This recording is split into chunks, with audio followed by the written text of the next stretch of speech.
Where the heck is Nestminster?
Kenneth, how's it going?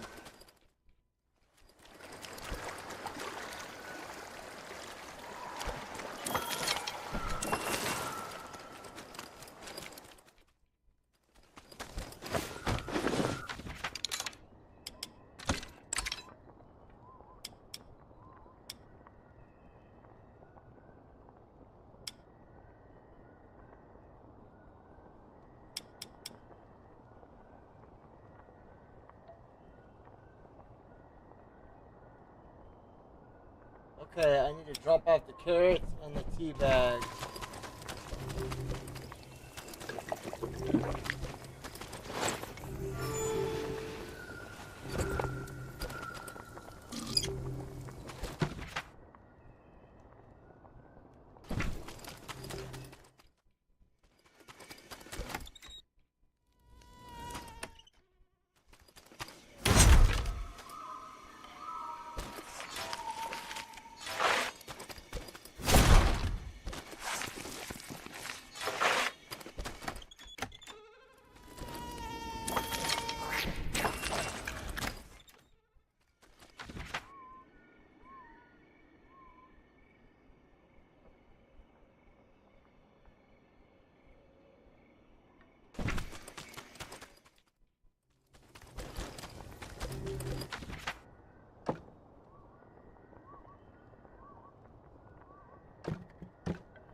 Gabriel, fire!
I don't know where to bring the carrots, dude.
What's up?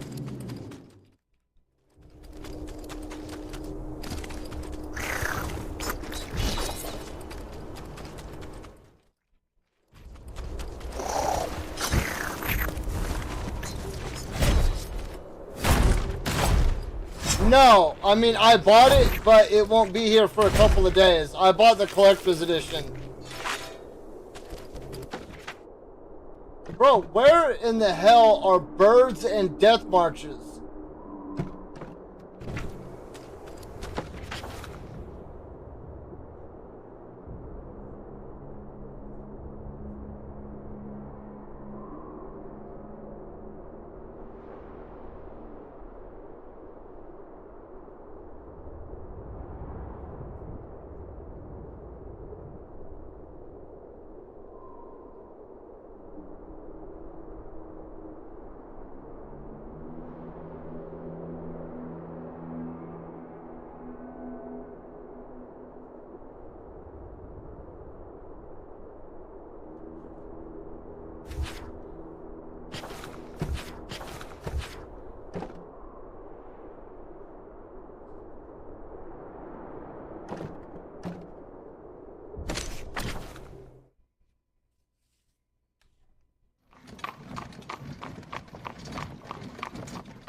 Yeah, it says it should be here in a couple of days. You know how GameStop is.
Okay, let's just say that that's 4.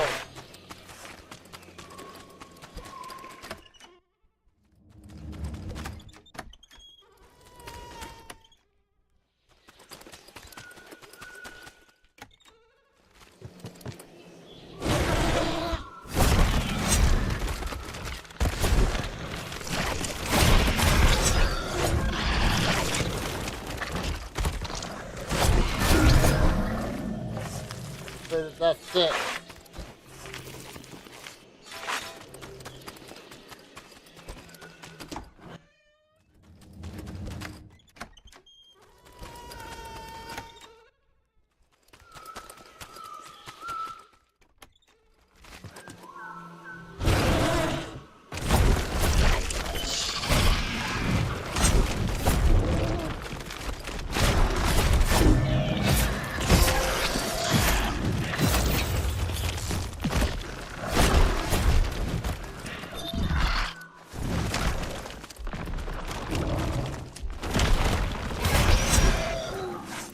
Okay.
Sniper, what's up?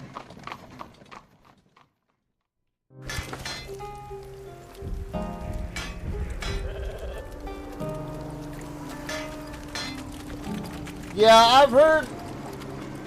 I've heard mixed reviews, but then the mixed reviews that I heard were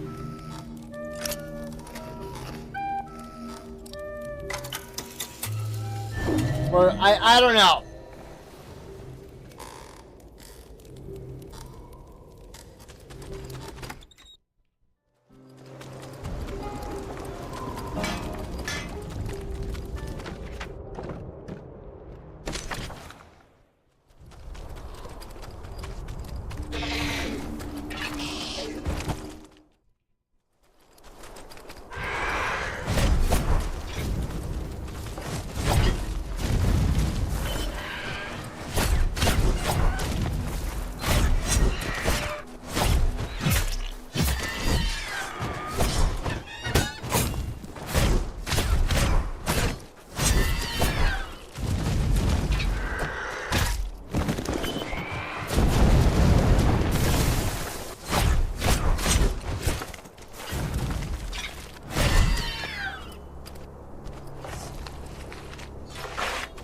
No, Kingdom Come Deliverance 2.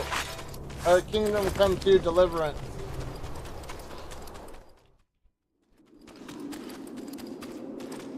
Okay, so let's say that that's 3.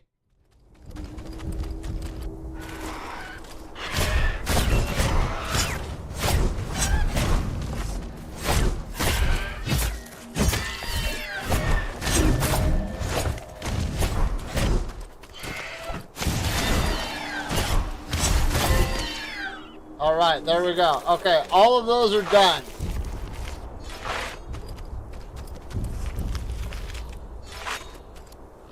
Let's check the, okay, all that's done. Okay, complete all the hunts. Complete. Okay, and, Mossberg Farm, Nestminster, and Bogmire.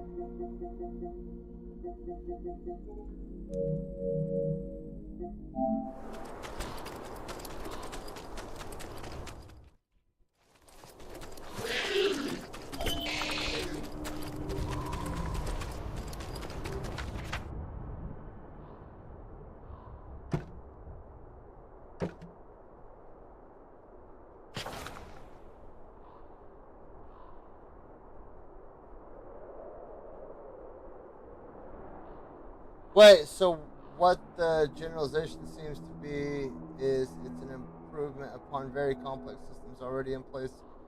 If the first one wasn't for you, the second probably... Second of what? Kingdom Come?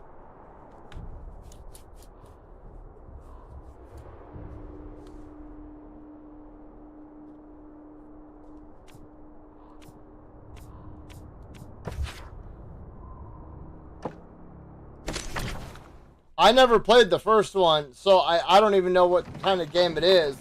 What I heard about it is that there was a lot of... Okay, so here's what I honestly heard about it. From what I heard is that they were very anti-woke, the company. They were like, we're going to make our game. We're not going to let politics get in the way. We're just going to make a game to make a game. And then I heard that they lied about that and that there was a lot of like forced homosexual relationships in the game. And then I heard that was lied about. And so, I mean, I don't know.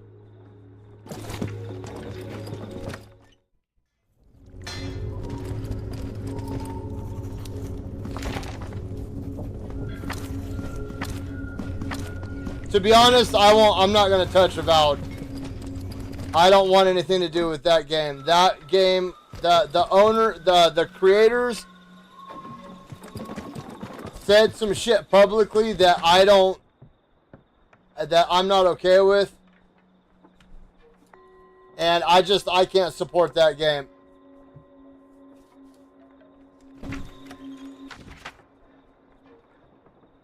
Like, they came out and, what was it that they said?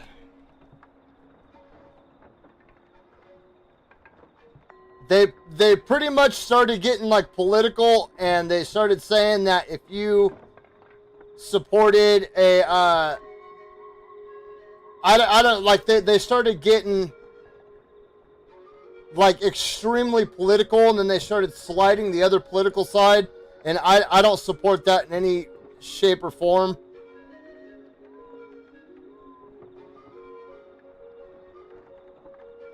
Whether it's conservatives slamming liberals or liberals slamming, I'm so fucking sick of politics, dude. Oh, pretty much. So the creators of Avowed have come out and said, if you were conservative in any way, shape, or form, to eat their ass, and that they need to leave gaming essentially because they were Nazis. And I'm not okay with that. I do lean more conservative, and it's gotten more that way since I've gotten older and I've had kids and shit. But I don't care what your political standings are. That's why I love America. But when you start spouting off shit like that, like when conservatives start slamming liberals, I'll do the same shit. I won't support them anymore. Yeah, pretty much the creators of Avowed came out and said that conservatives are everything that's wrong with the world, and that they need to leave the gaming hemisphere, and that if you were conservative in any way, shape, or form, to eat his ass. That was like what one of the main creators said. And like I said, dude, I play video games to escape reality. I don't want any sort of political agenda in my video, whether it's conservative or liberal or democratic or republican. I don't give a shit. I play video games to escape reality. I don't want Donald Trump popping up in my fucking video game telling me about what I need to be supporting and shit like that. You know what I mean? I don't want Joe Biden popping up in my fucking video game telling me what I need to support. I don't want Anna Kasparian or Ben Shapiro or Jordan Peterson or Chink Iger, any of these fucking dudes popping up in my game telling me what I need to support. I just want to slay some fucking dragons and play as a rat king and fight off a frog army. Like, I just want to play a fucking game, you know what I mean? And when creators start doing shit like that, I can't support their products in any way, shape, or form. And it like I said, it goes both ways. I'm not even saying that because I tend to lean the other way when it comes to their shit. Like Aaron Lewis, the lead singer of Stained, my wife went and saw him, and he started spouting off about some fucking political shit. And I was like, dude, I paid to come here and listen to you play fucking music. I didn't come here to hear your fucking political views. Not gonna lie, even though I agree with him on a lot of shit, I didn't pay a bunch of money to come here and listen to his political views. I came here to hear his country music. That's it. And it pisses me off how it's injected into every single thing that's out there. But that was what I heard about Kingdom Come too, is that Kingdom Come, it was like going back and forth. It was like trying to appeal to one side, then it was trying to appeal to another side. And then I heard that was all a lie. So I said, fuck it, and I bought the collector's edition. I'll decide for myself when it comes out. Monster Hunter, I am excited for.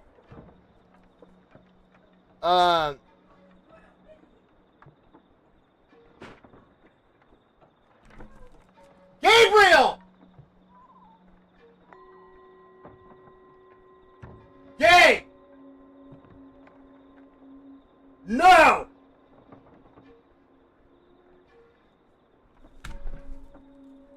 Sorry about that.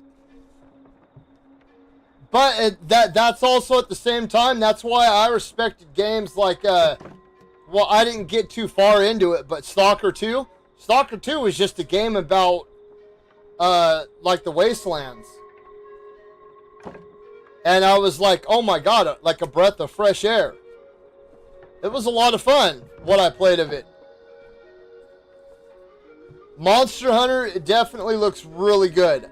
To be honest, I've never been a big Monster Hunter guy, but it does look really cool.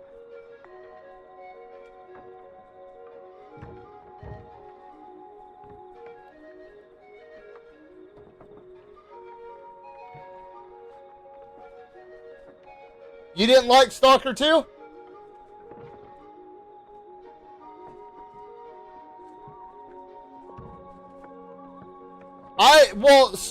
When I don't think it was an amazing game. I just think it's better than a lot of the shit that Xbox has been putting out lately. The reason why I respected Stalker 2 is because it was something other than some woke political garbage that was being put out. Like, it was, in my opinion, it was just a game that they put out. And that's why I liked it so much. But compared to like Metro or Fallout, it doesn't hold a candle. I would much rather replay through the whole Metro series than play through any of the Stalker games, just because I'm a huge Metro fan. I just had to give credit where credit was due, because it was just like them going back to making a game, and that was it. And I had to give that credit, because compared to games like Redfall and all that other shit that's been coming out, it was actually something that they had put some effort into.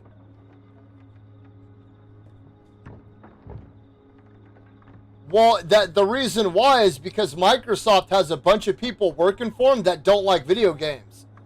Stalker 2 had the potential to be something amazing. It had the potential to be a modern-day Fallout 3. It had the potential to be a modern-day Fallout New Vegas. It had the potential to be everything that Metro Exodus should have been. You know what I mean? But it's these people that have no idea what makes a good video game a good video game. And then they're out there trying to make video games that, like, they don't understand that we don't want we don't want political ideologies and identities and all this other shit. Most people are like me, people that just want to go through some medieval castle and rescue a fair maiden. I mean, that's been going on in video games since video games were created. Whether it was like some dude in a spaceship shooting a bunch of asteroids, or it was some little midget dude trying to rescue a princess in a castle. That's why Super Mario and Link and all these other games, and not even to say that it can't be the other way around. Look at Samus Aran. You know, I'm not saying that it can't be a chick that goes and does the rescuing, because we all know who Samus is. And we all know that Samus is a fully capable individual that is, no stranger to whooping ass. But that was my big problem with Dragon Age Veilguard, was, the combat was amazing in that game. Like, I don't care what anybody says, dude. Dragon Age combat felt beautiful to me. It was very smooth and fluid. But that story, dude, I'm sitting here playing a medieval game, and they're talking about modern day politics in the video game, and it totally pulls me out of the immersion of the game. And I'm just, like, I have no issue with the character that's gay or anything like that. Like, look at Aloy. Aloy, I'm pretty sure canonically she's a lesbian. I have no fucking issue with that. I've got Aloy shit all over my room. I bought 3 copies of the collector's edition of Horizon Forbidden West. Like, I have no issue with that at all whatsoever. They were great games. It's just, you take a great story and you shoehorn on all this, like, look at me, respect me just because of who I like to sleep with. And that's the only reason I feel like I have any importance. And that's not what makes that character important. It's the heroic sacrifices that the character makes what makes them important. Not who they sleep with or who they decide to be that day. It's the choices that they make for the people around them.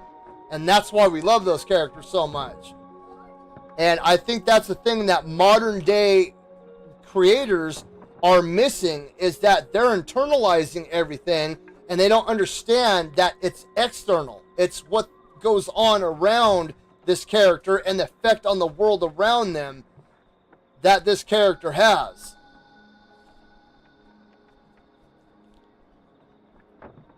But it feels like we're starting to pull away from that. And I'm happy. Like when you look at like From Software games, like From Software was never really, like their stories have always been really weird and obscure, but it's never been like it's centered around one thing in particular. It was just like something that was a part of the story. The Last of Us, the TV show, perfect example of that. The most controversial episode, episode 3. I think episode 3 actually added a lot to the story, because a lot of people don't realize that Frank was a huge chunk of the Last of Us game. It was a very pivotal moment in that game, because you saw for the first time, you started to see that father-daughter relationship bond develop between Joel and Ellie when they were at Frank's house. Like you started to see this spark between them while they were there, and it was because of the influence that Frank had on their relationship. Like he has a lot bigger part of the story, even though he wasn't in the game very long. His impact on Joel and Ellie is a lot more than people realize, and them giving him a full episode and a backstory and all that, I think that was kind of cool, because it opened up the world that much more. But the whole series didn't focus on it, you know what I mean? Like they took this one section, they told this story, and then they moved on from it, and that was perfect. Season 2 is Thursday, isn't it? What's up, AP?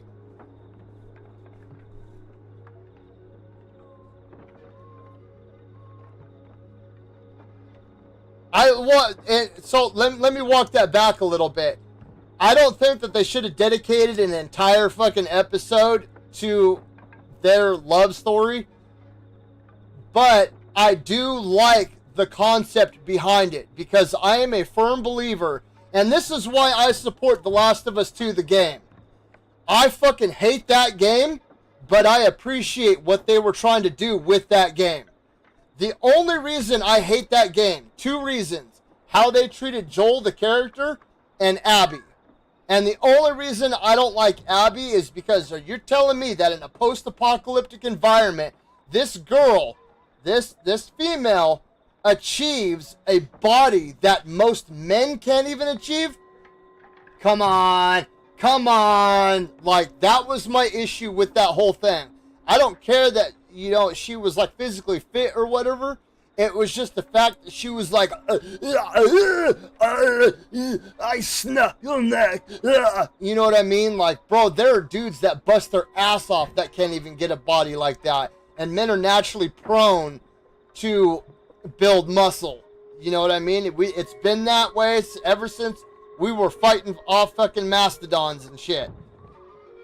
And just the way that Joel's character was treated. Not that Joel died, just how he was treated. Like, they treated him like a straight up idiot. When the dude had combat experience, he was a hardened veteran. You know, he had weapons training, he had martial arts training. He was what do you call it, a born tactician, and that was one of the reasons why he survived so long. And then you're telling me that all of a sudden, out of nowhere, all that shit went out the window and he was just like, oh, dee. Those were my only issues with that game. But what they tried to do with it, the initial concept of that game, was them trying to open up the world. And you got to understand, dude, in an environment like that, bro, it's not going to be all honky-dory, you know, candy and roses and stuff like that, bro. Like, people you like are going to die. Game of Thrones is a perfect example of that. Like, you didn't know what character to start liking in that show because they were fucking killing everybody off, dude. Same thing with The Walking Dead. Like, it was very apparent that Rick was going to survive forever. But, bro, they would bring in a character, make you fall in love with them, and then fucking kill them in the next episode. You know what I mean? And that's how reality is. Like, that's what made it so appealing is because it was so lifelike. Like, not everybody's going to survive in a situation like that. And that's why I appreciated what The Last of Us was trying to do. Like, bro, they started killing everybody off. In the end of that game, they were wiping everybody out, dude. Everybody except for Ellie and the chick that she fell in love with. Bro, even like then, the chick dumps her and leaves her. But I respected that because, dude, we're talking about an entire world, and people were mad that it just didn't center around Joel and Ellie anymore. And I was all for it. Open up the world. Give us more stories. Show me Connecticut. Show me Los Angeles. Dude, show me Chicago. Show me Toronto, Canada. You know, show me what's going on in Australia. Does Australia have an outbreak going on too? You know, because they're an island out in the middle of the ocean. You know, they don't get a lot of foot traffic. So do they have a problem with zombies? Does Antarctica have a problem with zombies? Like, what all is going on in this? I want to know. Show me.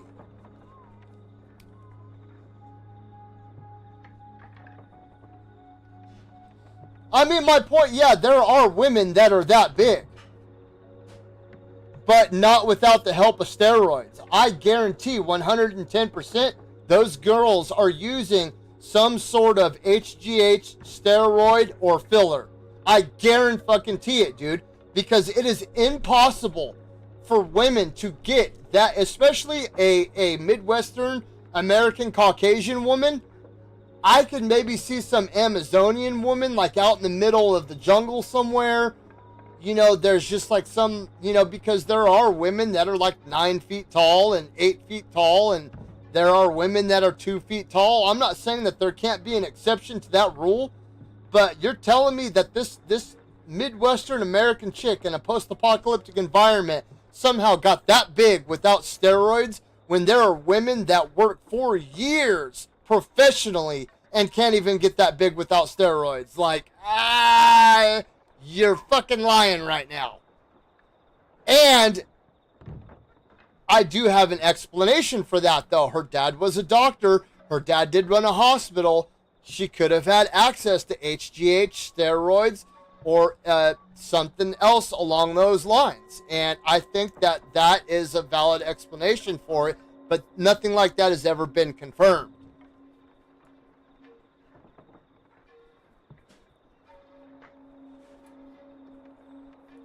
A lot of it with Joel, and I hate to say this, was his resemblance of the patriarchy. It had nothing to do with shock factor. It was because he represented the patriarchy and everything that was misogynistic through the eyelet of a feminist agenda.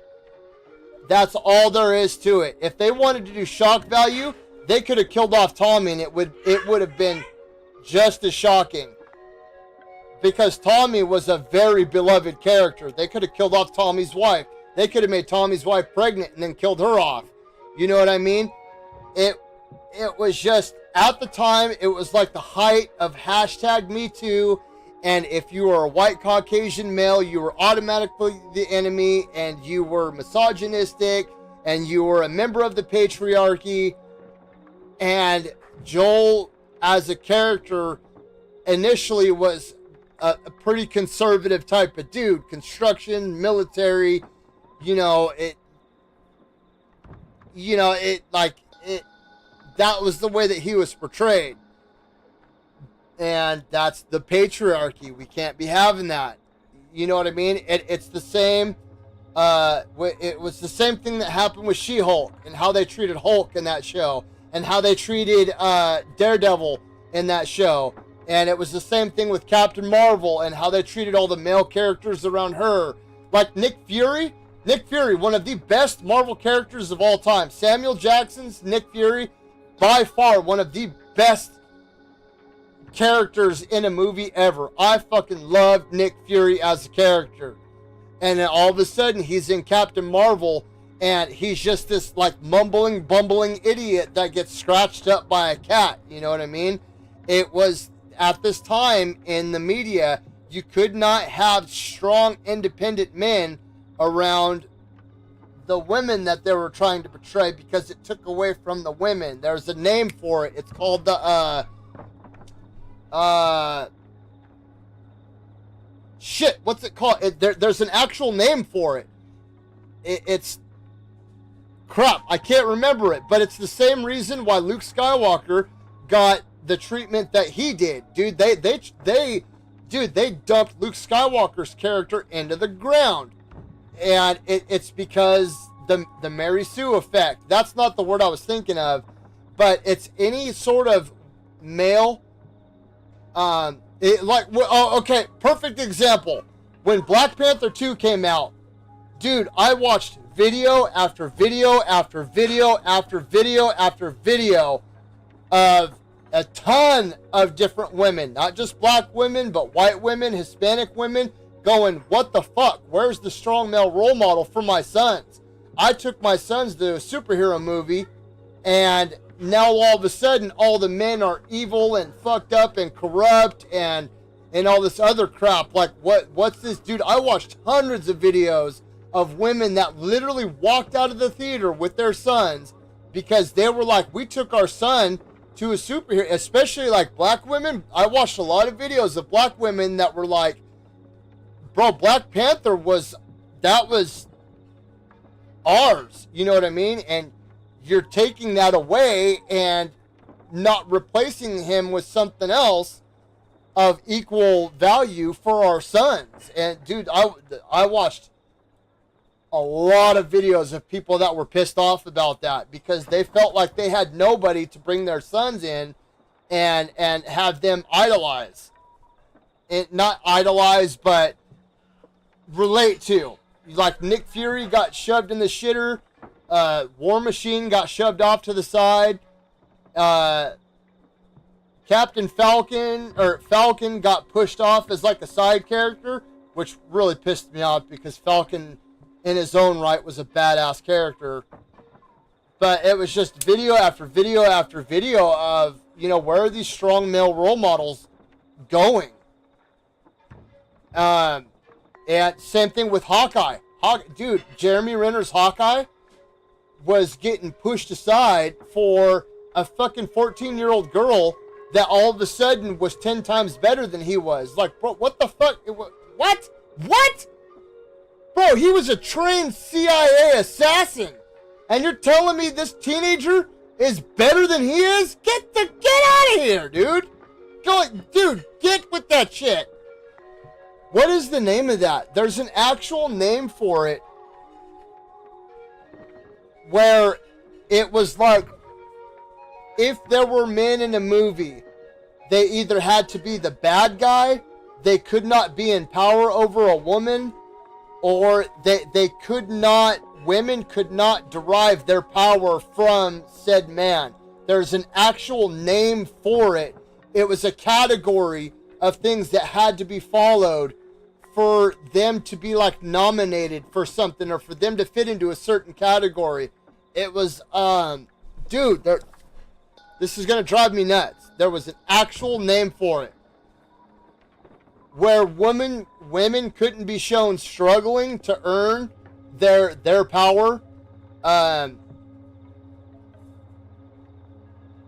Women couldn't be shown struggling to earn their power. They could not derive their power from a man. That's why the roles were reversed for She-Hulk. In the original comic book, She-Hulk got Jennifer Walters was sticking her nose in somewhere where it didn't belong, and she was trying to fucking take down the mob, and the mob shot her ass up, and as a last-ditch effort, Bruce Banner gave her some of his blood to save her life, and that's how she became the She-Hulk. But in She-Hulk, the TV show, all of a sudden they crashed the car because he's got some MacGuffin item on his fucking wrist that prevents him from turning into the Hulk, and she crashes the car because of her negligence, and a damn space ship flying in front of him, and then she drags him out of the car, and his blood drips onto a wound.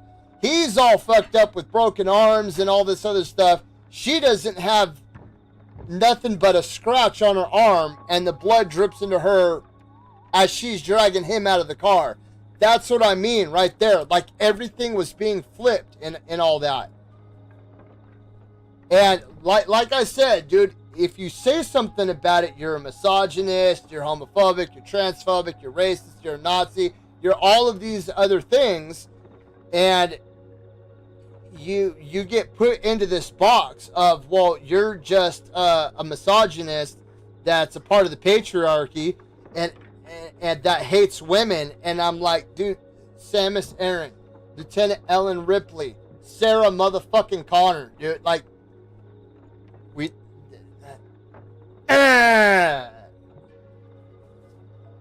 but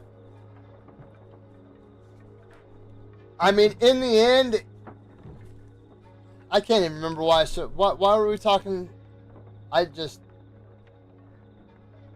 Yes, there you go. That's exactly what they were doing, Dom. Sorry, I just went off on a tangent. They were killing masculinity, and I genuinely believe that if you look at countries around the world, if you look at China and Japan and like a lot of these Middle Eastern countries like Saudi Arabia and Jordan and Israel and Palestine and Turkey and all these other countries, masculinity is on the up. But for whatever reason in America, masculinity is dropping. It's bad to be a masculine person. If you're masculine, you're toxic, period. Masculinity as a whole is toxic. It's evil. It's all this other shit. Unless you're a woman showing masculine traits, then you're a hero. You're brave. You're proud. You know what I mean? You're being all that you can be. And that was one of the things that, like, I really had to make sure to keep my kids away from, because I wasn't about to let some bullshit like that take over my son. Because I was like, you guys are gonna get fucking beat up if you believe that shit. And I'm sorry, dude. Women have a vagina, bro. They don't want another one.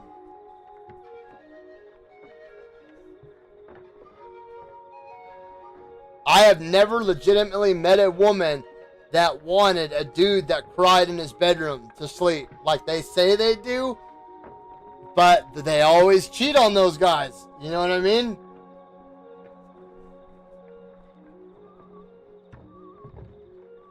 If it's a good story, if Intergalactic is a good story, I'll support it 110%.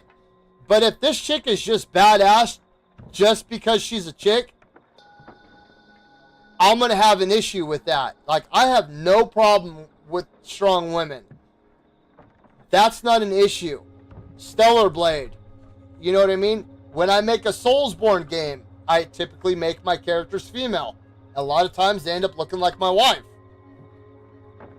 You know what I mean? Nier Automata.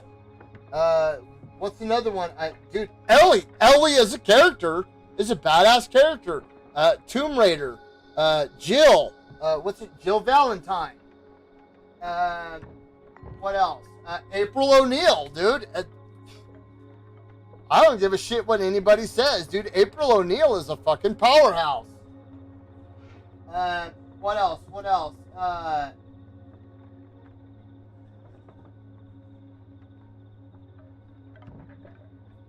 What's her name from Star Wars? The chick with the white lights. Ahsoka Tano. There isn't an issue with strong women. But when a woman is strong, just because she is a woman, that's where the problem lies.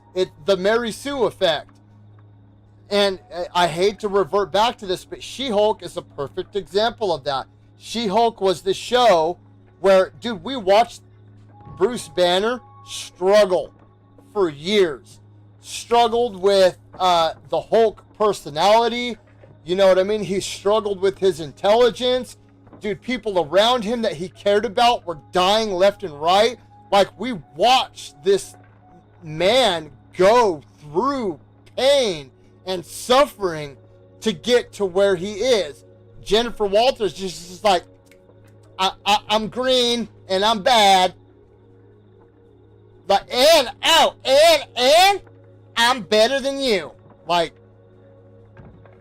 where's the hero's journey? Where is the struggle? Where's the drive and the strive to be a better person? Like, where is that? That's what makes the story appealing. You know what I mean? It's the hero's journey. That's why we watch it. We don't watch it just to watch somebody be good and rub it in our face that they're better than us. Kiss my ass with that shit.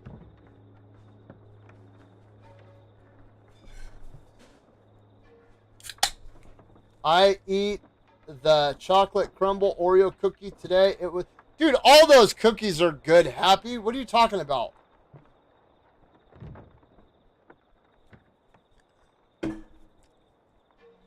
I don't think I've ever tasted a crappy cookie from there.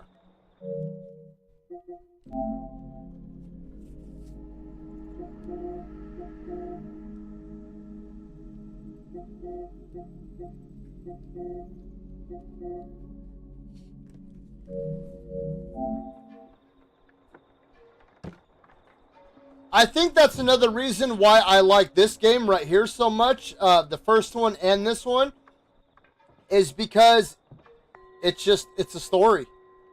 That's it. There's no modern day conservative versus liberal politics that are injected into it. There's no like, if you support this, you're evil, or if you believe that, you're evil.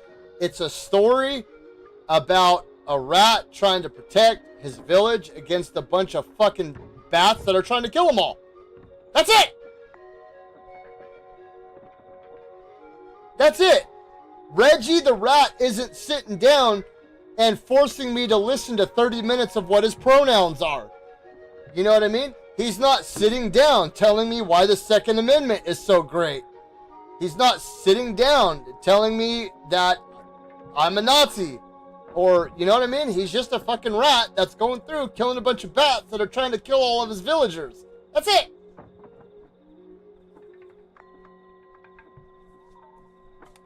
And it's a great game. And I genuinely hope that we get that with Kingdom Come 2. I genuinely hope that we get just a story. I don't care if there's a gay romance in it somewhere.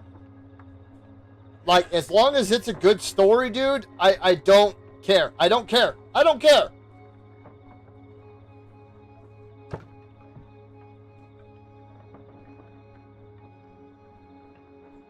That shit, it doesn't bother me at all in the slightest. I just want a good game that, you know, Gotham Knights. Gotham Knights is another example of this. Gotham Knights had, in their little clubhouse or whatever, there were trans flags up everywhere. And there was even like a trans appreciation day in the game. I liked the game. I didn't care. It didn't really have a major effect. It wasn't like shoved down my throat. Like, Nightwing didn't look into the camera and tell me, if you don't support this, you're a transphobe. You know what I mean? It was just, it was in the background somewhere. And it wasn't something like, I didn't have to sit there and stare at it. I could just go on about my business and play the game. And it is what it is. I liked the game. I played through it a couple times. I thought it was an alright game. Could it have been better? Could Nightwing's hands been a little bit smaller? Yes. But it was still an alright game.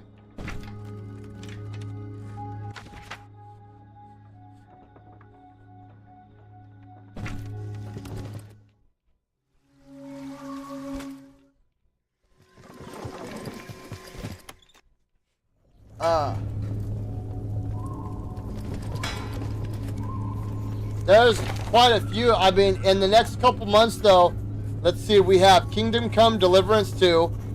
We have Monster Hunter. We have the first Berserker. We have AI Limit. Like, bro, there's a lot of good stuff coming out. In April, we've got good games coming out, too. We've got Doom the Dark Ages is in May. Never mind. But we have Expedition 33, bro. I can't wait for Expedition 33. I have the collector's edition coming.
I don't know where to bring the carrots, dude. I have the carrots and the tea bags. I have no idea where to bring them.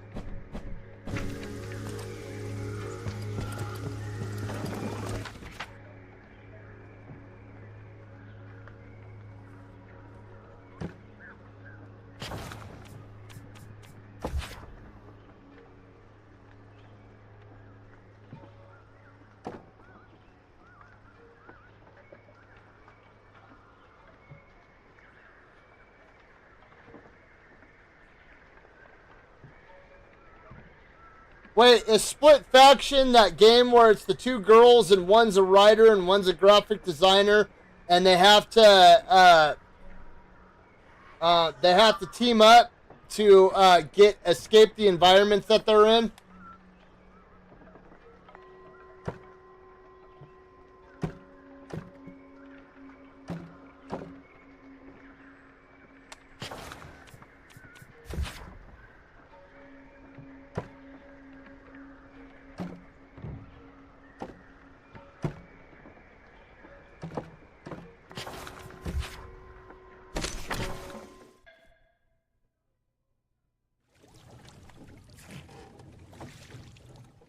I was a little reluctant about that game at first, but I've watched some more. I watched a video on it last night, and it does look like a lot of fun if you're playing with the right person.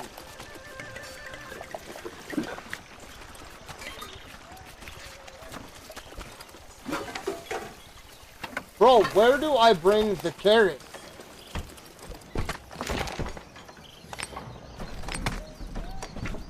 Somebody needed the damn carrots.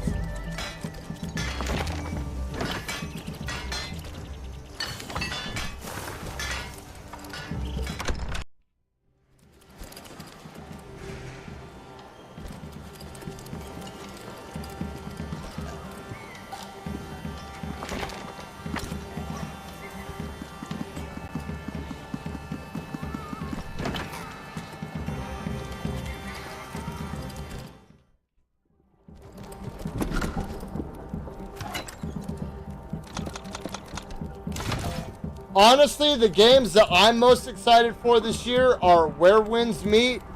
I was going to say Phantom Blade, but that's not till next year. And Onimusha. I can't wait for Onimusha.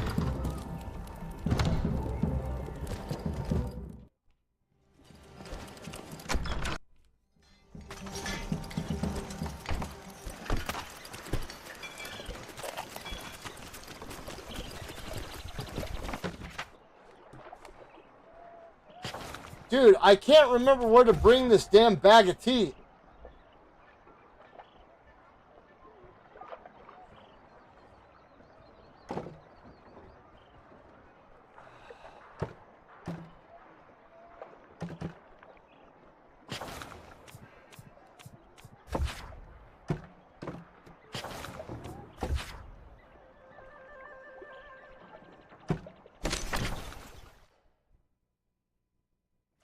Yeah, it's slated for like Q3 of 2026. It's still a long ways away.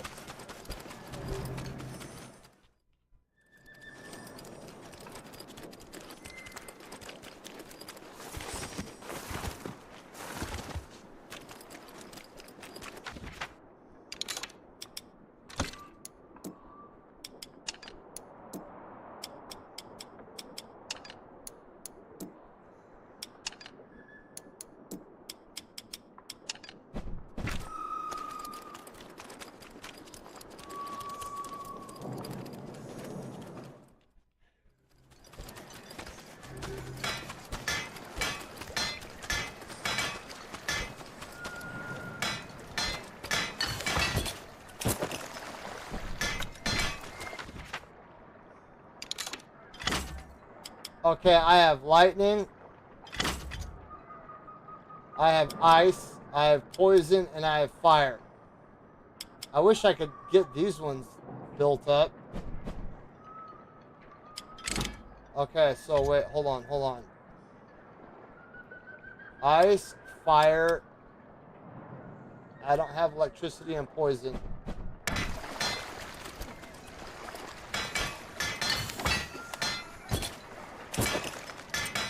Let's see if I have any of the splits.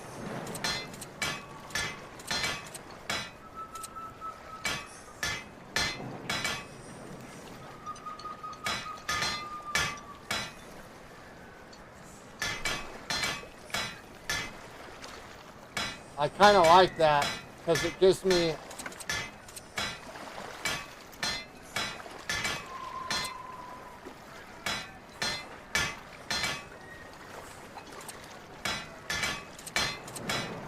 let's work on arm or weapons first.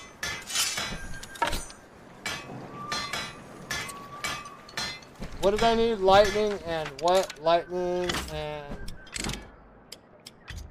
okay, ice, fire, electricity, and poison.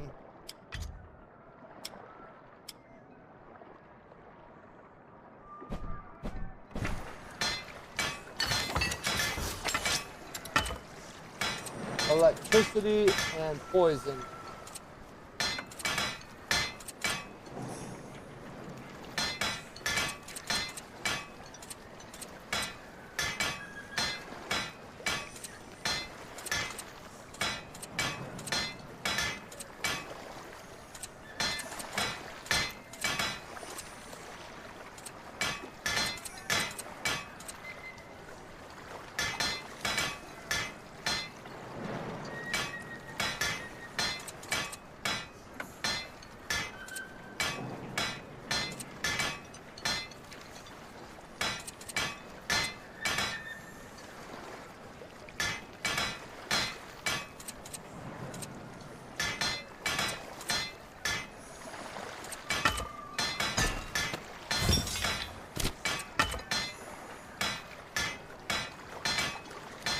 Man!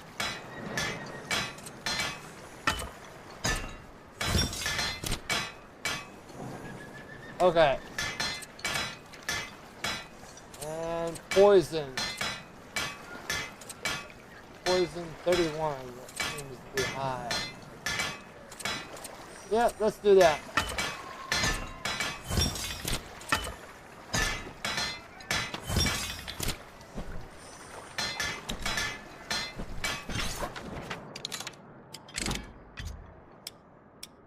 One, two, three. Okay, I got one of each. And now I just need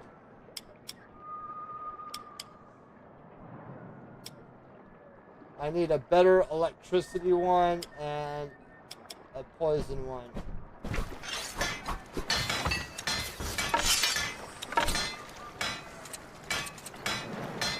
I like that one.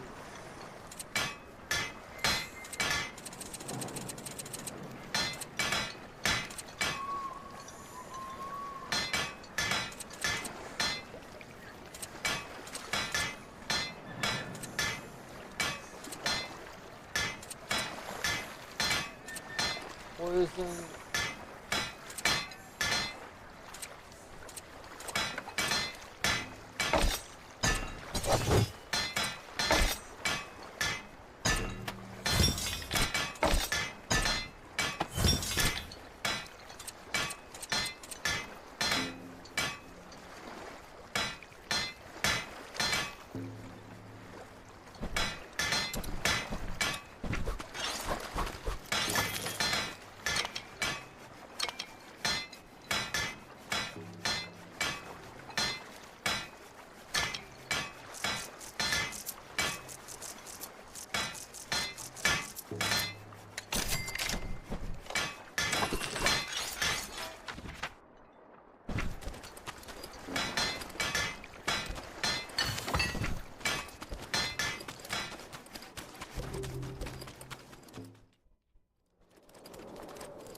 I think we need a cool Peter Pan game like Lies of P. If we got a Peter Pan game in the style of Lies of P, that would be fucking amazing, dude. Amazing.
Okay.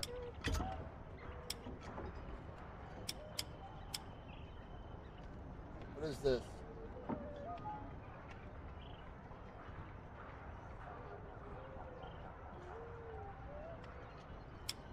No, I need a fire spear.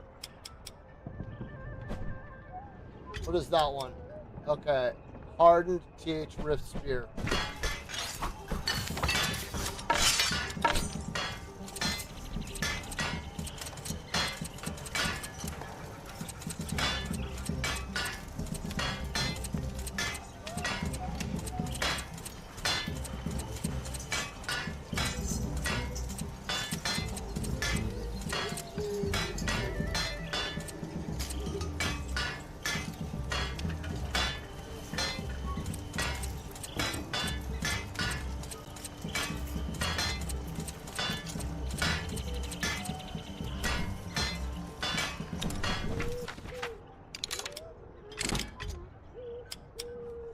Hardened TH Rift Spear. What?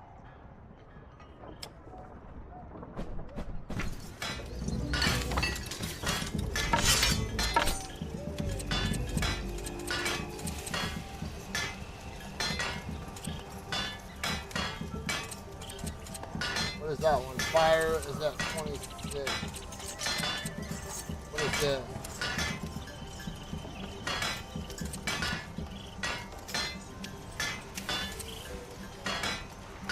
Oh, okay, so I need 2 iron ingots.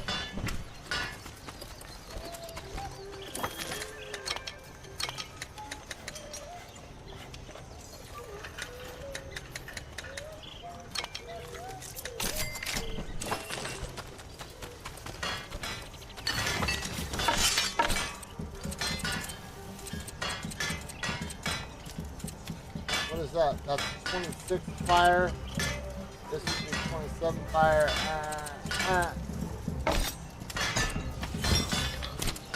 There we go. I'm okay with 26. Range, gun. Let's see what I have for gun. Okay, so I have ice, electric, poison, and fire. Ice, poison.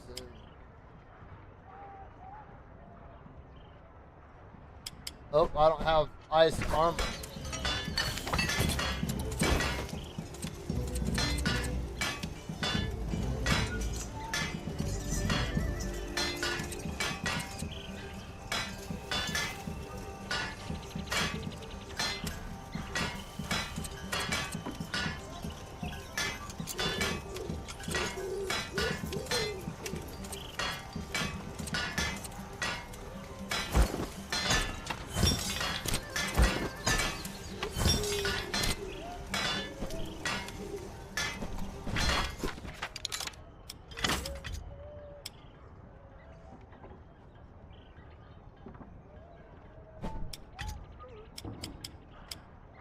I don't have an ice pauldron.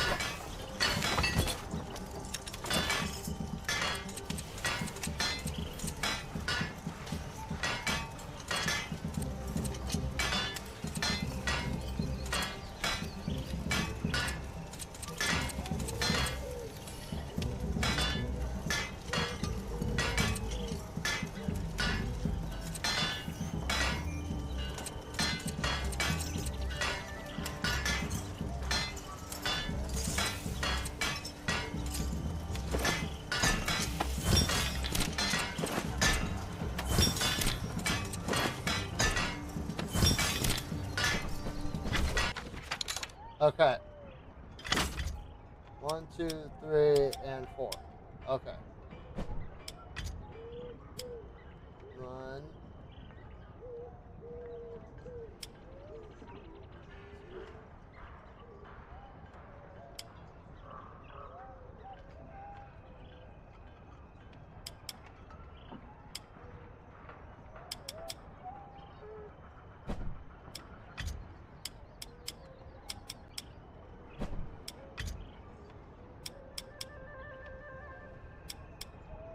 I don't have an ice shield either.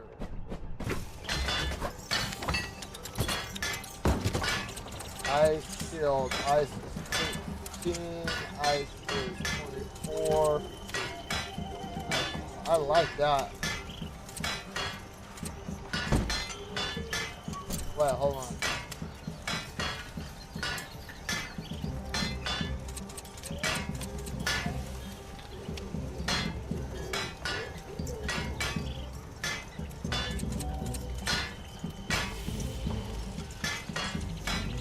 Ooh, ice is 30.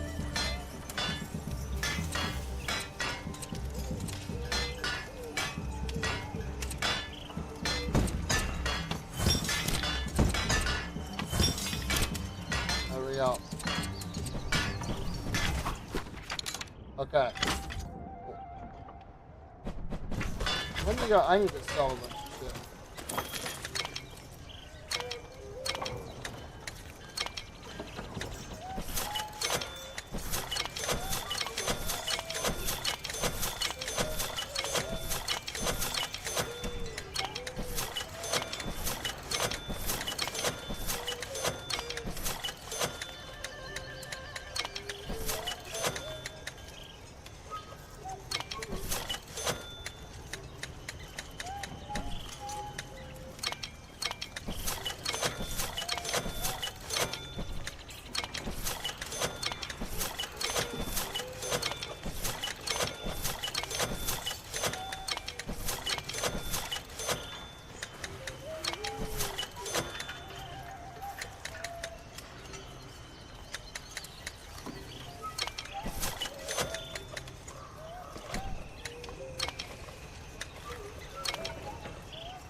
Okay.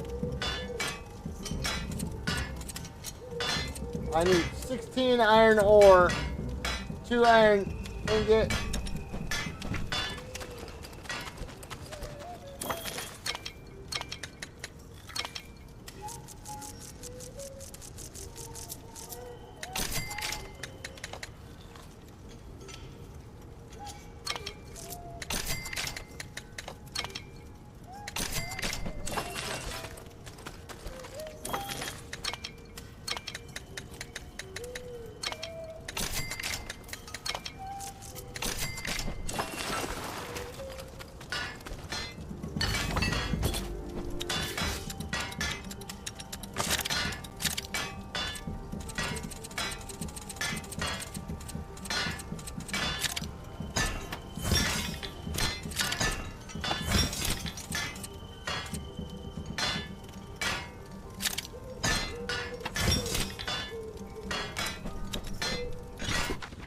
Okay.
Alright.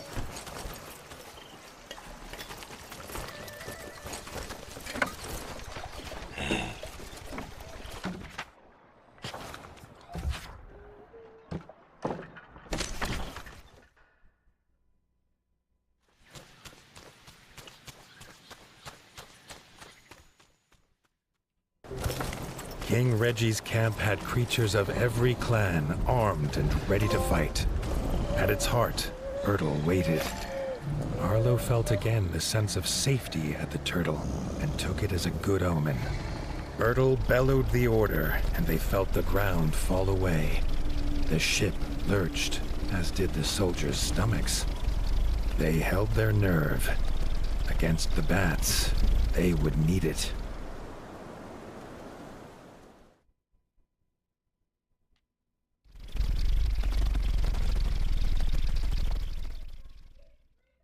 They landed with a thud. Arlo loved mountains, or had loved the thought of them in the great tales of far away. But this one he did not like at all. Its icy wind chilled more than his fur. They made hasty camp, readying themselves for the fight. Keeping busy stopped the frost from biting.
began.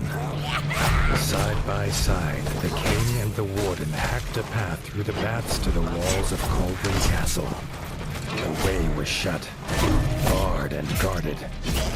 Leathery wings beat all around. If they could not open the gate, it would be all for nothing.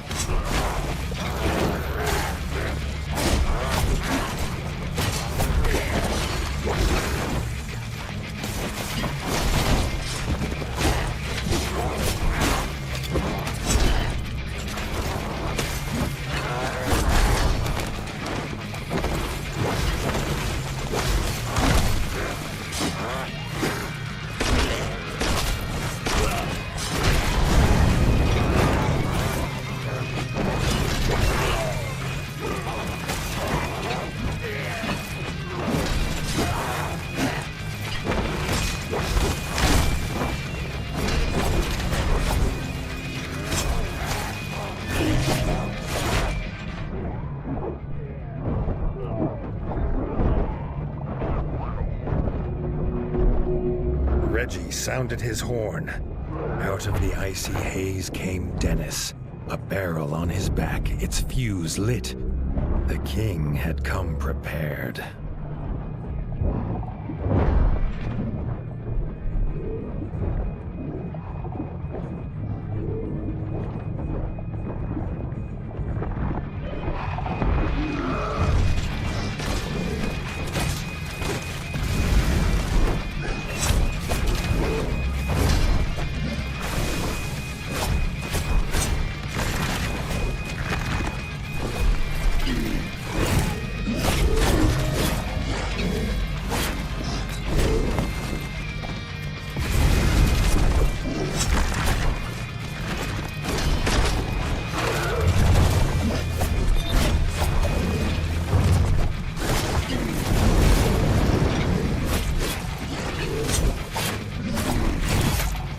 The gate was shattered with a boom that echoed across the mountainside.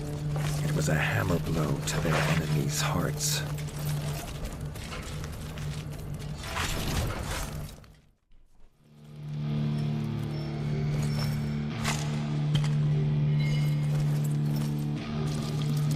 There we go. Final boss time, baby.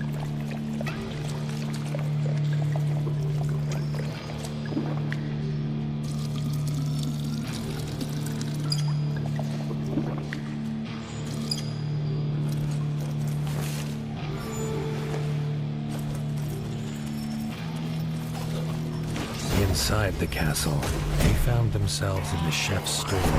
Before they could be disgusted at the contents, they had to take care of the chef.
They moved in step, a flawless dance of blood and vengeance.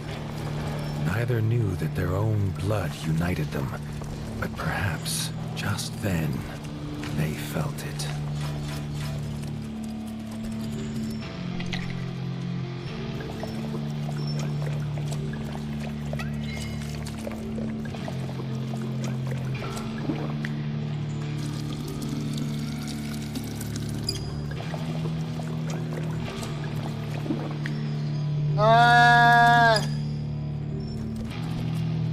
Like 15.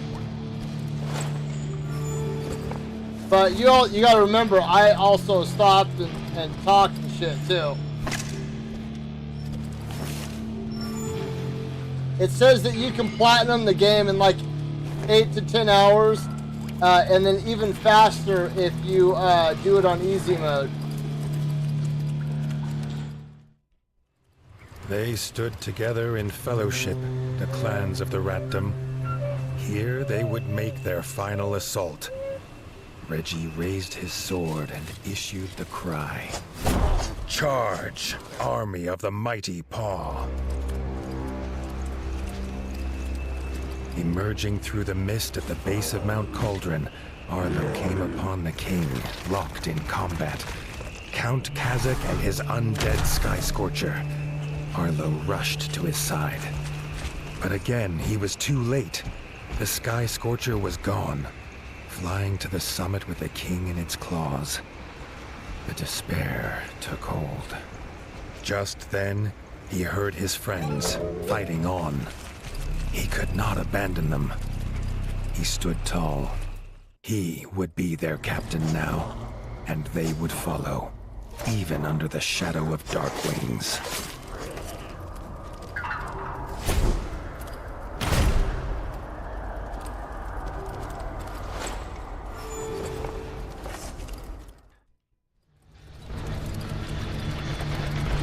Arlo found Rita battling the Darkwing Smith, but the Smith's mighty hammer soon overpowered her.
What the hell?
Oh my god, Together, Arlo and Erica fought the Darkwing Smith. The fiery heat at the heart of the mountain burned hotter than any forge.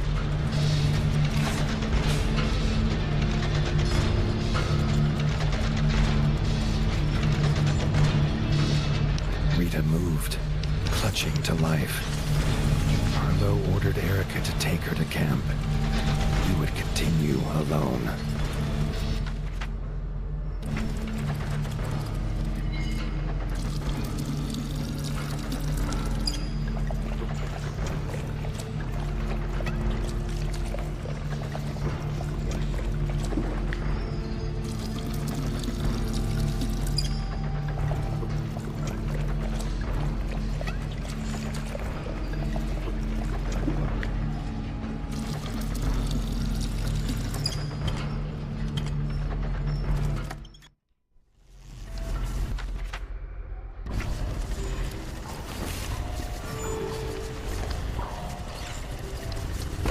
His whiskers twitched and crackled. There was dark magic here. Sky scorchers in cages, abominations made by some spell.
Dude!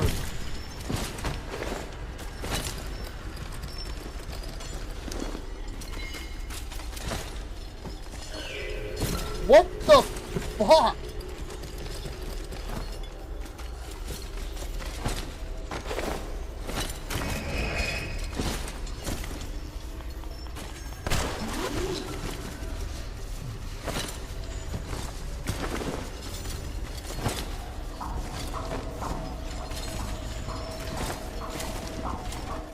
Oh, dude. The screeches of dying bats echoed through the corridors. He knew these arrows. It was Robin, determined to rescue his king.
Blades slashing and arrows flying, they fought their way toward the summit.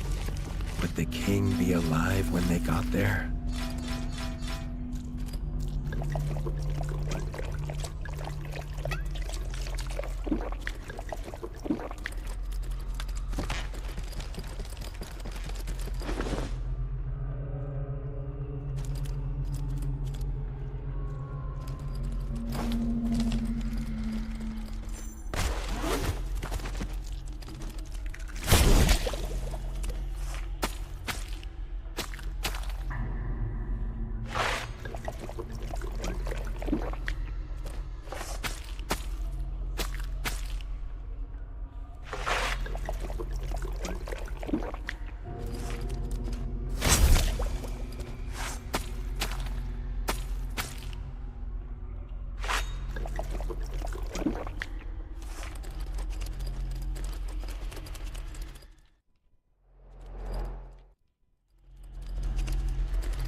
They entered the huge throne room.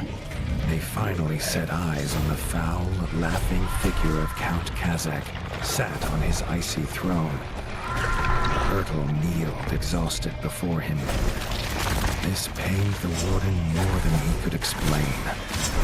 Kazak left his beast to fight them. He had a king to kill.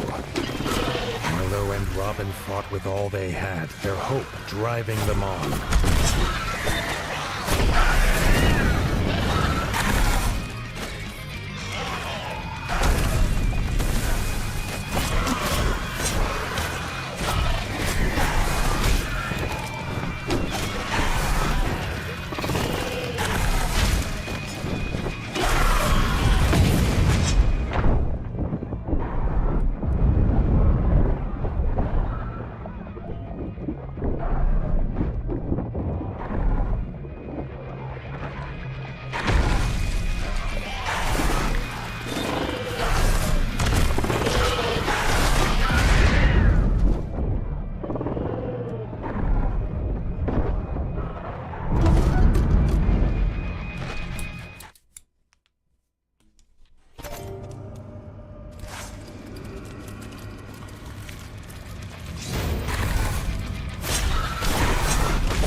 The beast fell, but there was no time to rest. Leaving Robin to tend to Bertle, Arlo headed to the summit to find Reggie.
There we go.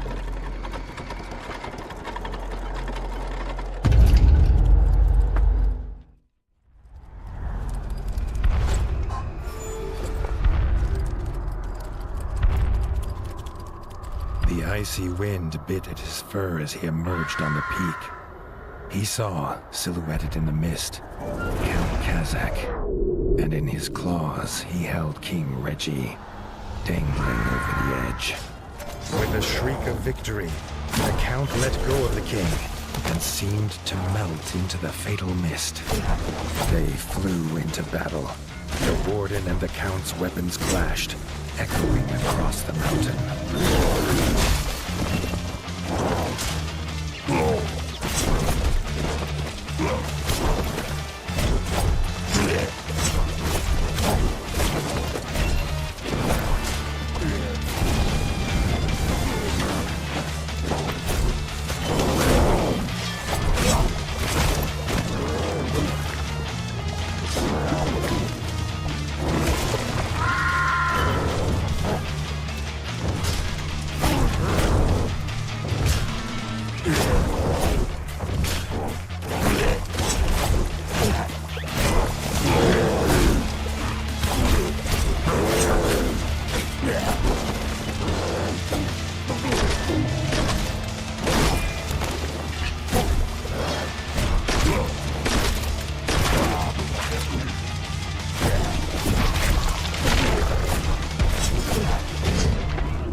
Fuck!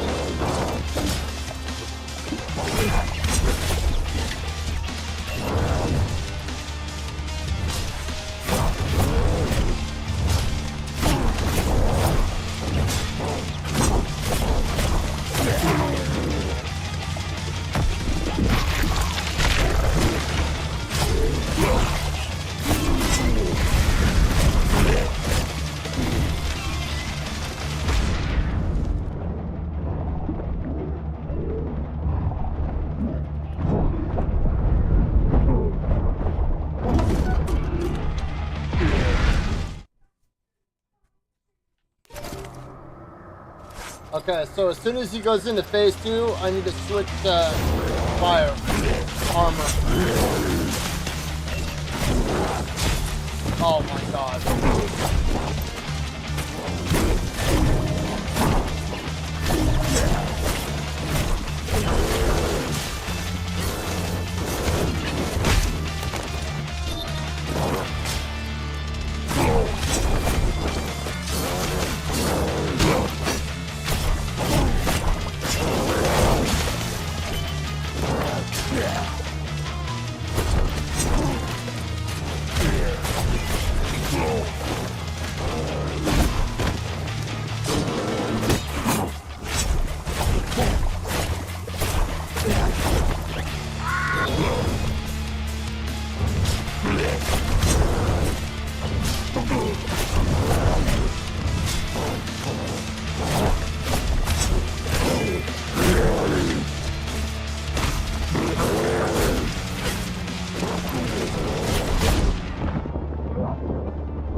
Oh.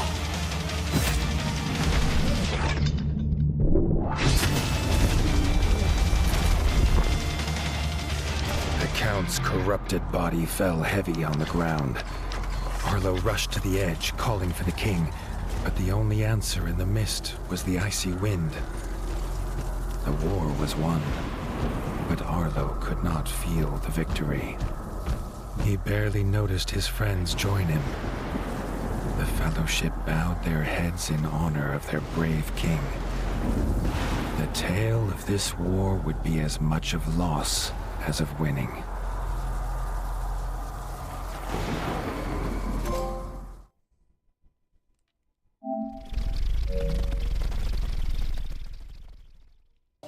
They returned to the Crimson Keep in near silence, each with their thoughts.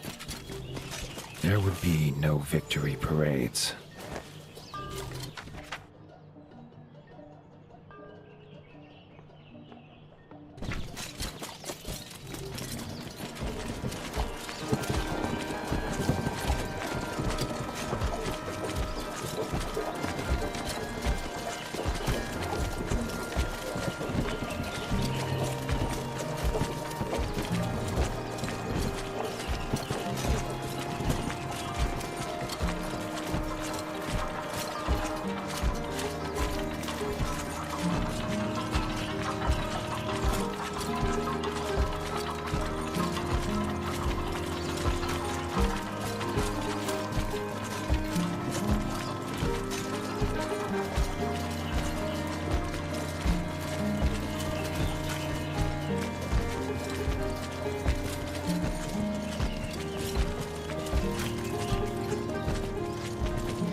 Arlo heard a commotion ahead. In the throne room were raised voices.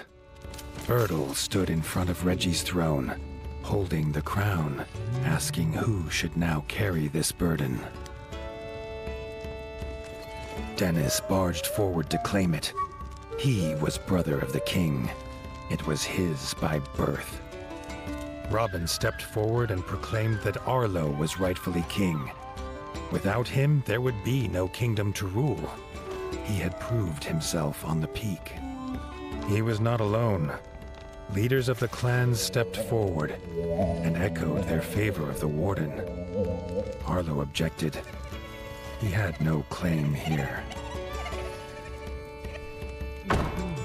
Bertel slammed his staff into the floor to silence the rising voices.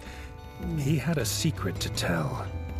Arlo's father was King Rattus. Bertel himself had delivered him as a child to the warden.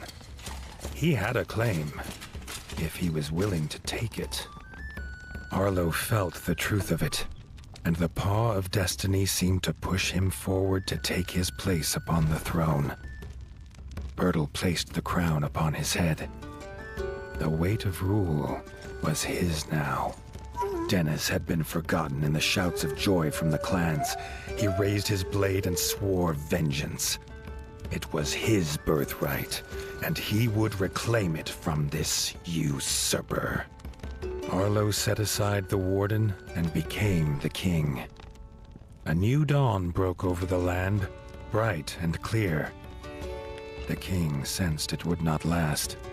The promise of his half-brother would surely mean war would come again.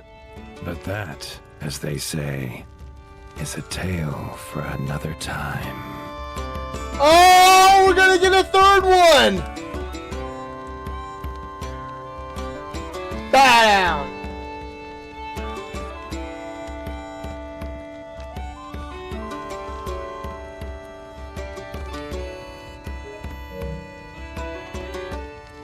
Oh yeah, I'm coming back.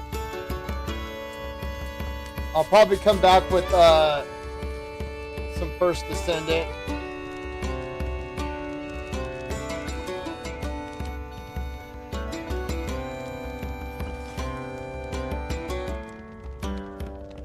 Except I'm missing 3 trophies, dude.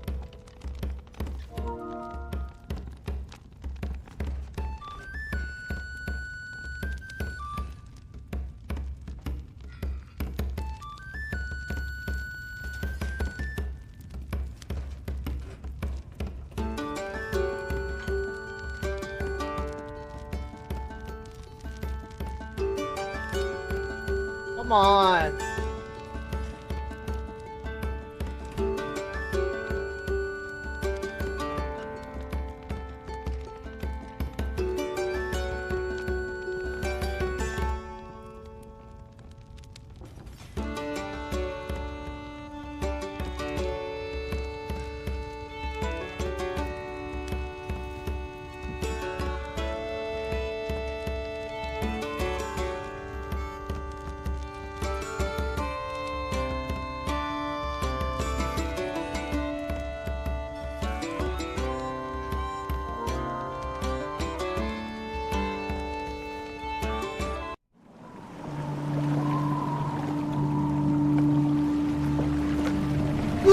He's alive! Bro!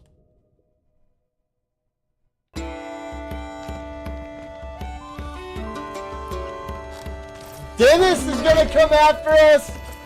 Reggie's still alive.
All right, let's go. Well, I still gotta.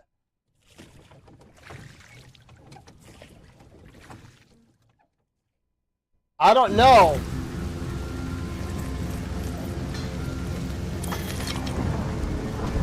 So, Reggie's alive. Dennis is pissed.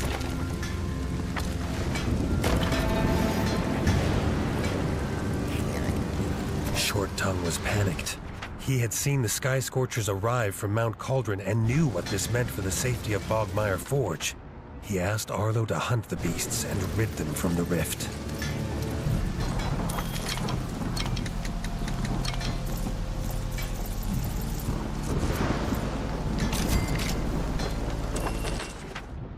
I need to heal.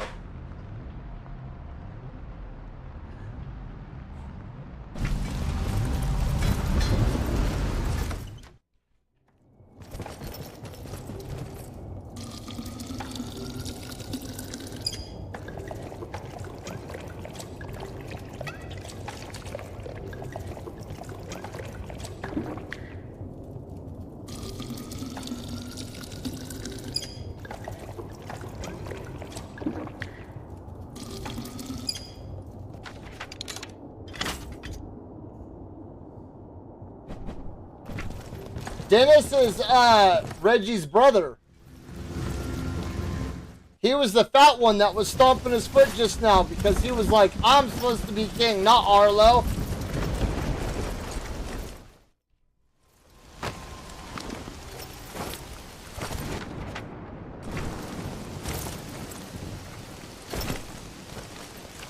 The stench of the Toad Core's rotting body had drawn Arlo to the area.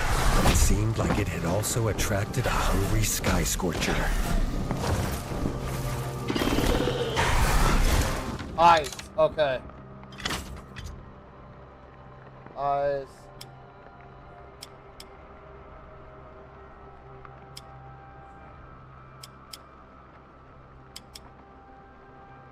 What the fuck? Damn, that gives me better ice protection than... Okay, ice 17. Ice 18. Ice 30.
As soon as the Toad Core eye hit the ground, Arlo knew he was in for a fight. Arlo wondered if it was him that was now being hunted.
I never did find the electric one either.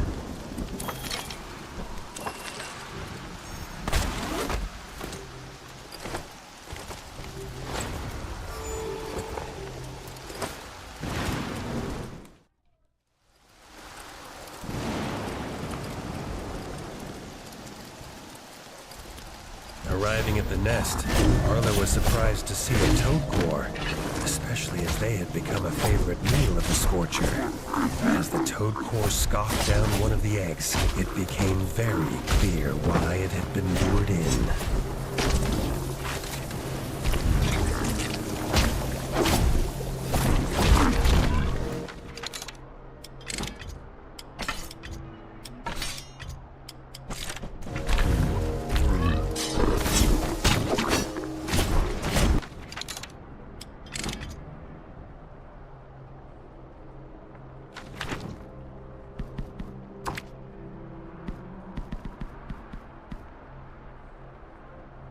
Fire and ice.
What the f- Why am I fighting this thing?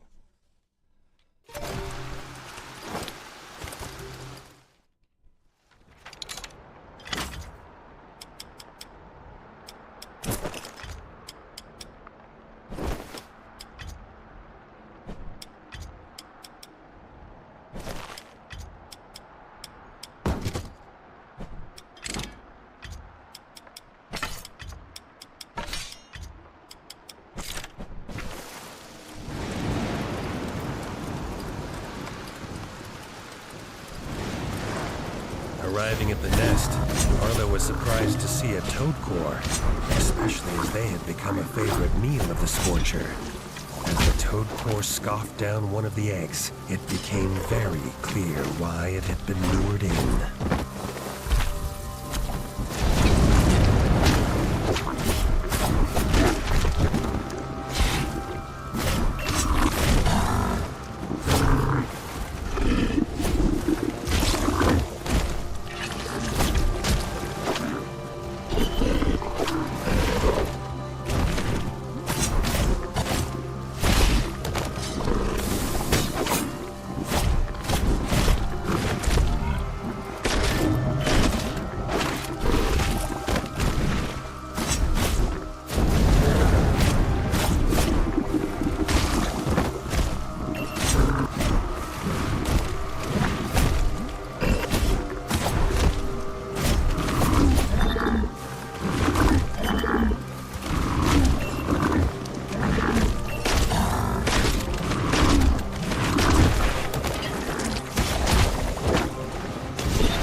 Sky Scorcher vanquished, Arlo toyed with the idea of destroying its last surviving egg.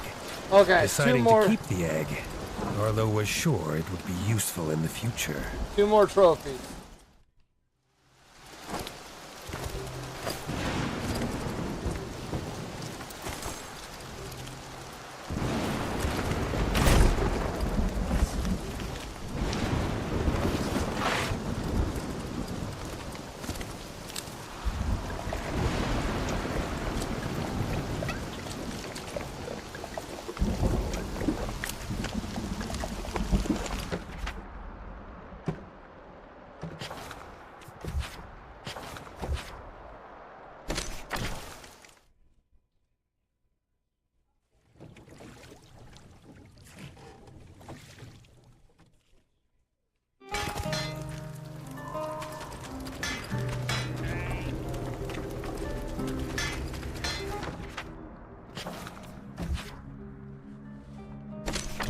I need to get something really quick.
Okay.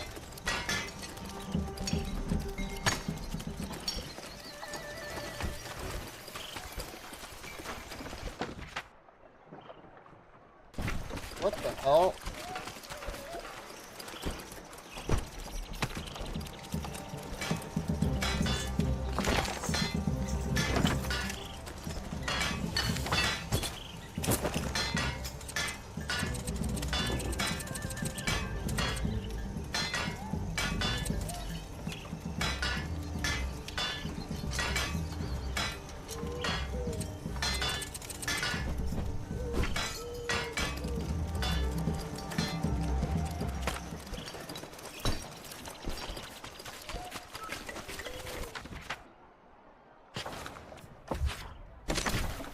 Okay, I gotta go do this dude's quest, and then the owl guy's quest, and then this game is platinumed as well. Whew!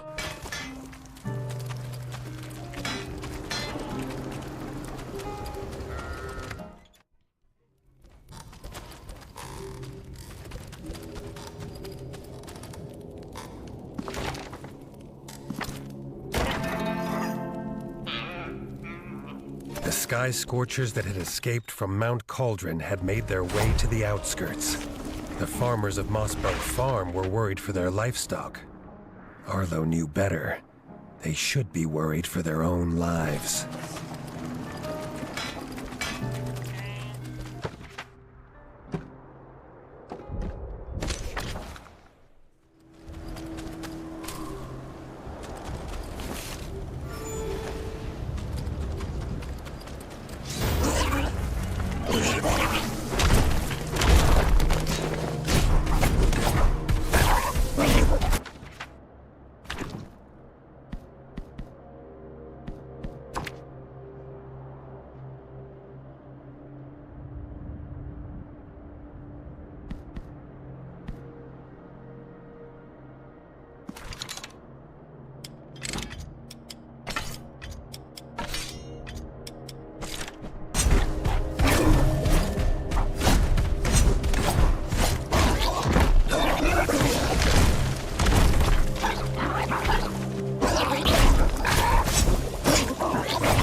Tracking the beast revealed to Arlo that the farmers need not worry about their livestock, as for now, the Sky Scorcher had bigger prey in its sights.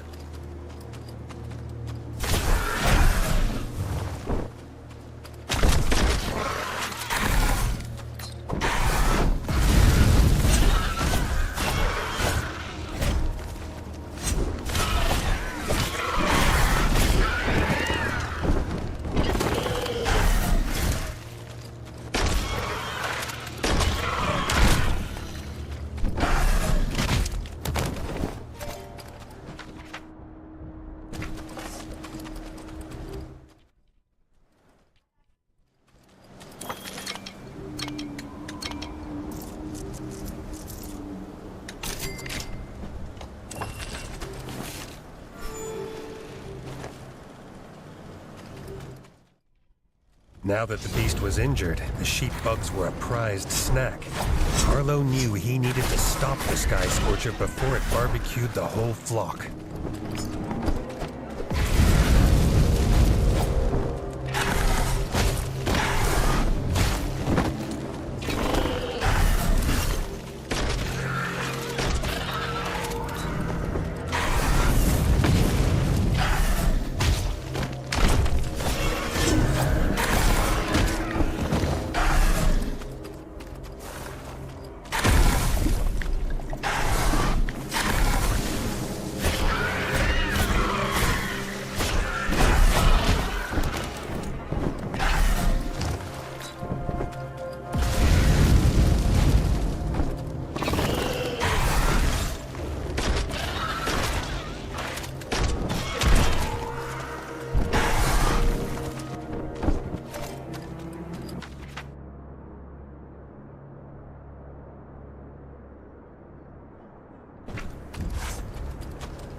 Alright.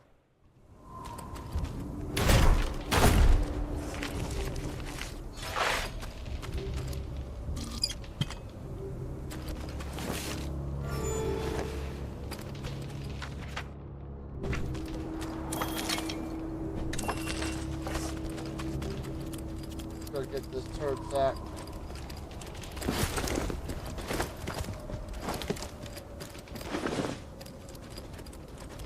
Upon tracking the beast to its nest, Arlo wondered if he had made a mistake. But he soon realized that it was this monster bird that was mistaken. The egg in that nest was no monster bird egg.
Damn, he almost got me.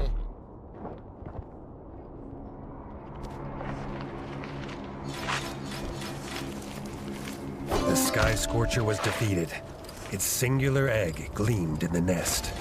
Destroying it felt like a waste for such a rare item. Arlo wondered if he could be the first rat to discover how to hatch a Scorcher egg.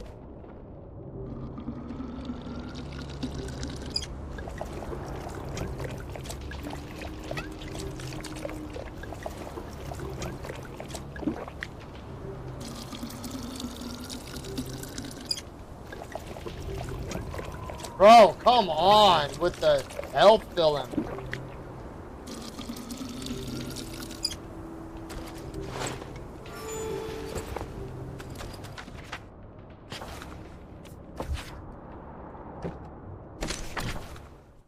All right, one more to go.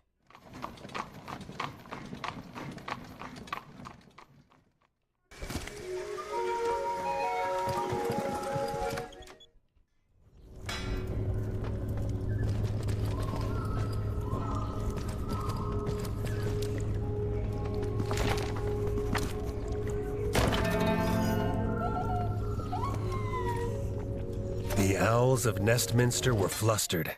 The Darkwings captured Sky Scorchers had made their way to the Golden Forest.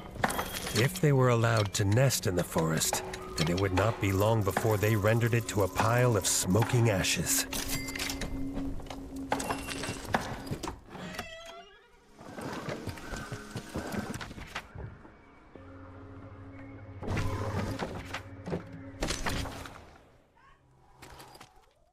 The Sky Scorchers had been busy scouting the Golden Forest for a meal. Arlo knew he needed to stop them before they were able to nest and lay eggs.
Although there was no nest, it was clear that this Sky Scorcher was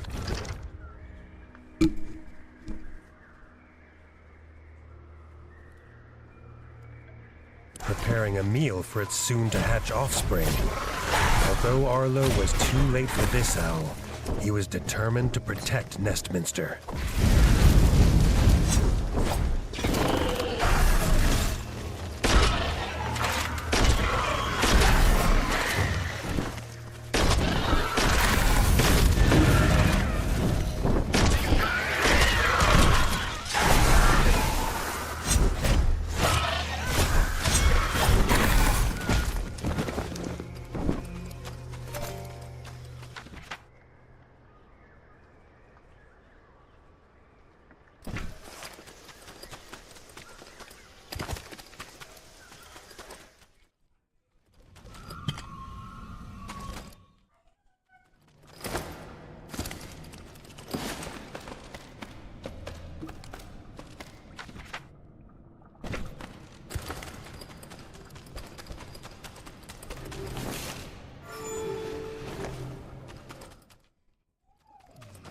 The cultists defending the Scorcher's nest were clearly looking for a new leader.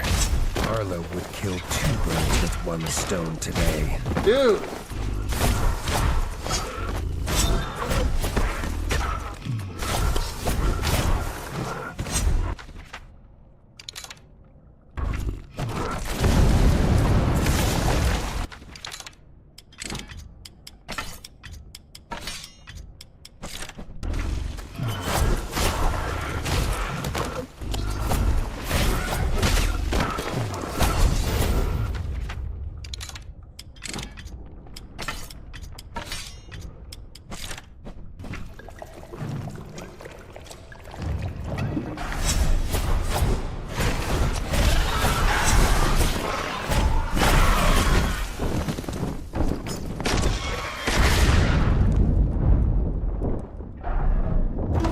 Oh my god, dude!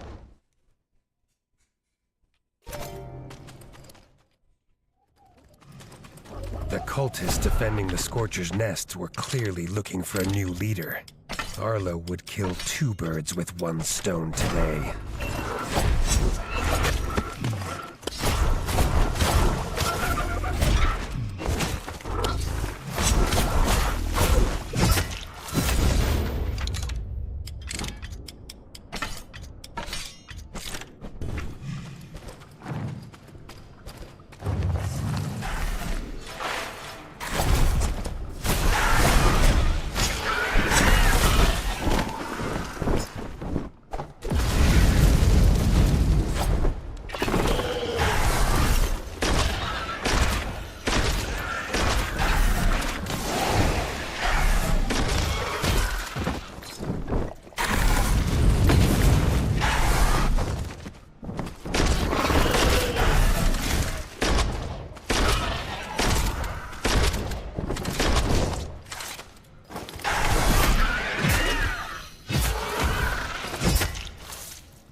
With the Sky Scorcher defeated, the threat to the Golden Forest was gone. As Arlo looked down into the Scorcher's nest, a single egg glimmered in his eyes. Unable to bring himself to destroy it, Arlo kept it for himself. Who knew if it would come in handy later?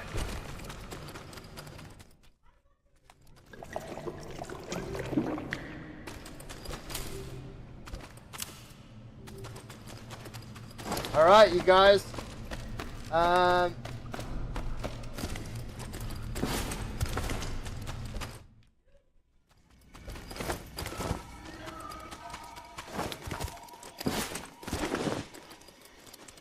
So now I'm chipping away at the first Descendant and Dead Island 2.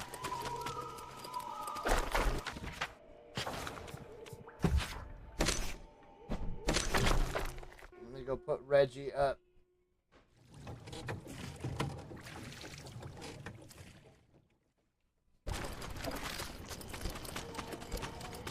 Or not Reggie. I'm gonna go put this old boy.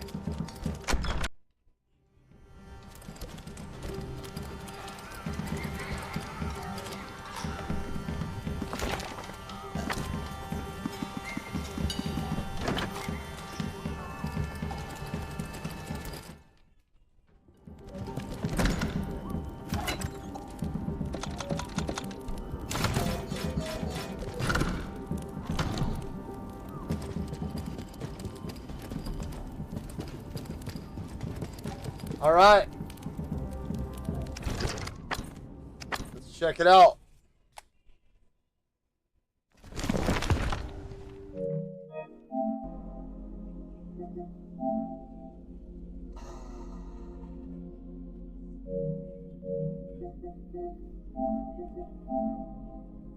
$47.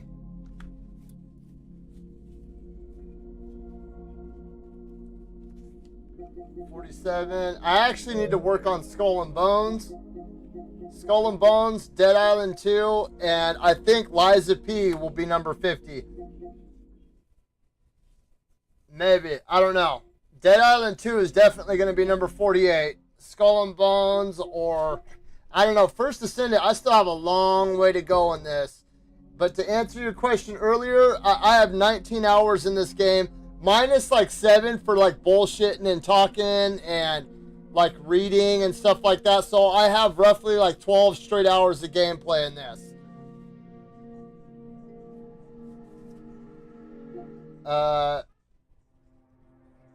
Yep, so let me go ahead.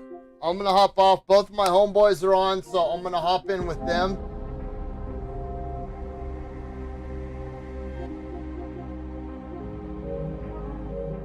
And I'm going to do some First Ascendant. So give me a little bit. I'll be back. I'm going to just move some shit around in my room so I can hop on my other PlayStation, and I will be back. If I don't see you guys again tonight, I have tomorrow off just because I have a doctor's appointment. I'm going to see a urologist about getting a vasectomy.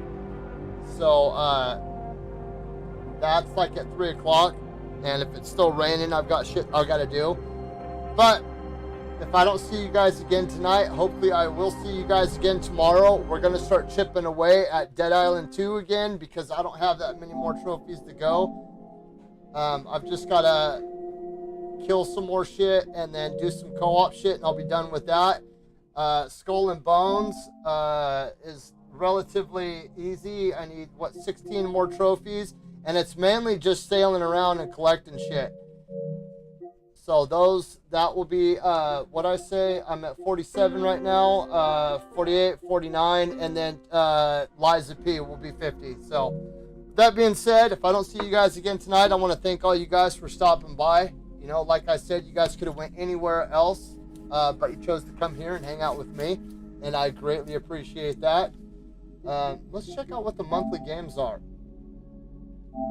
Yeah, I'll add that to library.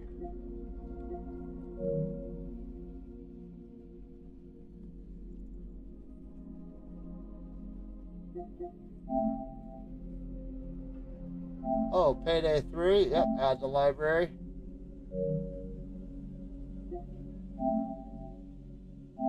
Add to library.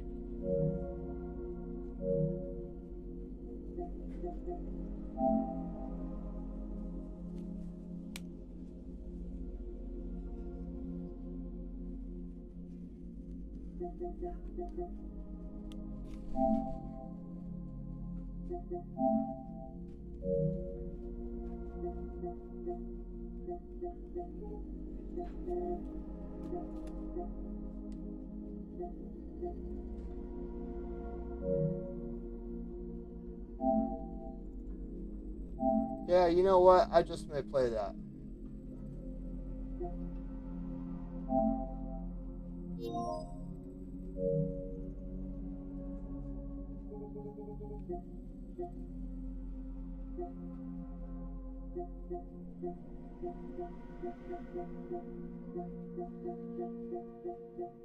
Oh yeah, Ratchet and Clank. I need to do that as well too.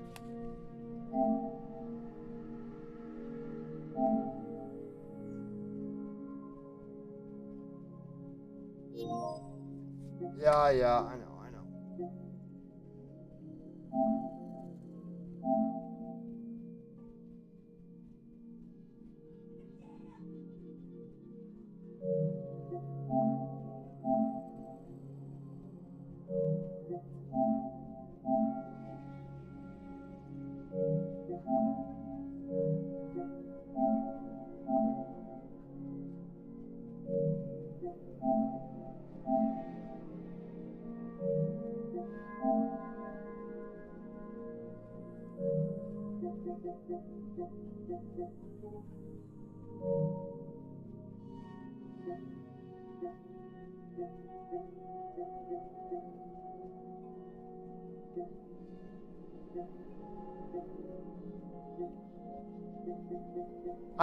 Dude, I hope this game Cassette Boy comes out soon. I want to play it. It looks like a lot of fun.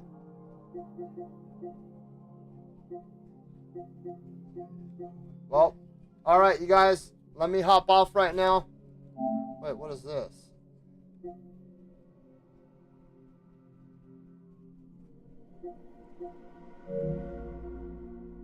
Oh, damn it. I'll download that game. Yeah, why not? It's only a gig.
Oh my god, why is my shit taking so long?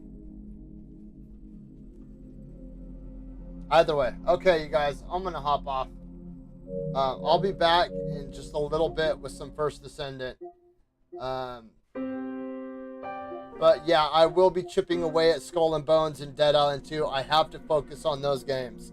I've got, especially Skull and Bones, I really need to get the platinum for this done before they shut the servers down. I only need 16 more. I've just gotta just sail around and do my shit. So, give me a little bit, and I will be back. Until then, you guys have a great night. And if I don't